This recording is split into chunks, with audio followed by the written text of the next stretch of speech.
তীব্র দাবদাহে দেশ জুড়ে মানুষের জনজীবন অস্থির। টানা কয়েকদিন সতর্কতামূলক হিট অ্যালার্ট জারি করেছে আবহাওয়া অফিস।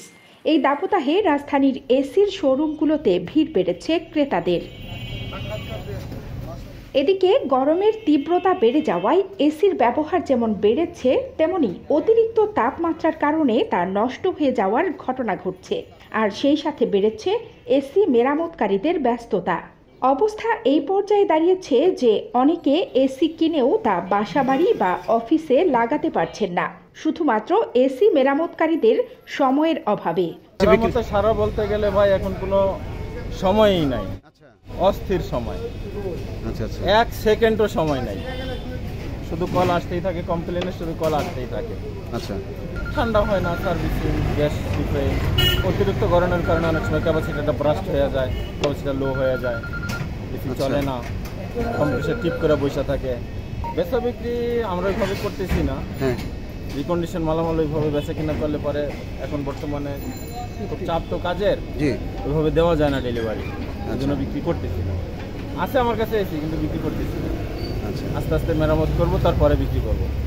তাপদাহর কারণে আমাদের যে এসির কাজটাও খুব বেড়ে গেছে, এবং নতুন এসি ফিটিংস, তারপরে পুরাতন এসি সার্ভিস আমরা দেখা গেছে যে শিডিউল অনুযায়ী পারতেছি না, অনেক সময় হিমশিম খেতে হচ্ছে। আমরাও টায়ার্ড হয়ে যাচ্ছি গরমে, খুবই ব্যস্ততা। তারা মানে মোটেই টাইম দিচ্ছে না, দেখা গেছে যে ফোন দিয়ে বলতেছে এখনই আসেন, এখনই আসেন। তারাও খুব ইয়াতে আছে, পেরেশানিতে থাকে। তো আমরাও এরকম কাজে দেখা গেছে যে শিডিউল উল্টাপাল্টা হয়ে যাচ্ছে কাজের ইয়াতে, তো খুব চাপ যাচ্ছে। গরম বেড়ে যাওয়ায় এসি নষ্ট হচ্ছে বেশি, হুটহাট নষ্ট হয়ে যাওয়া, গ্যাস কমে যাওয়া সহ নানাবিধ সমস্যা দেখা যাচ্ছে। রাজধানীর বিভিন্ন এসি মেরামতকারী প্রতিষ্ঠানে গিয়ে দেখা যায় সেখানে কর্মীরা দম ফেলারও সময় পাচ্ছেন না। বর্তমানে যে পরিস্থিতি, দেশের যে তাপদাহ, এই তাপদাহর কারণে আমাদের কাজের পরিধি অনেক বৃদ্ধি হয়ে গেছে।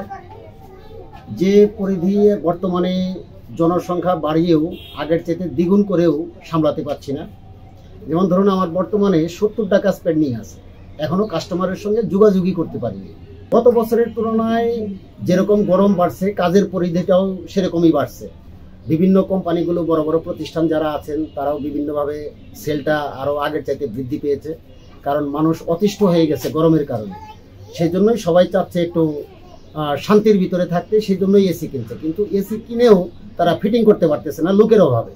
তাদের সাথে কথা বলে জানা যায় প্রচণ্ড গরম পড়ায় এসি নষ্ট হওয়ার প্রবণতা বেড়ে গেছে। কিছুক্ষণ পরপর তাদের কাছে অভিযোগ আসতে থাকে। আর নষ্ট এসিগুলো মেরামত করতে যে সময় ব্যয় হচ্ছে, যার ফলে তাদের পক্ষে বাসাবাড়ি বা অফিসে গিয়ে নতুন এসি ফিটিং করার মতো সময় তারা বের করতে পারছেন না। কানিস ফাতেমা, নিপা, খবর সংযোগ।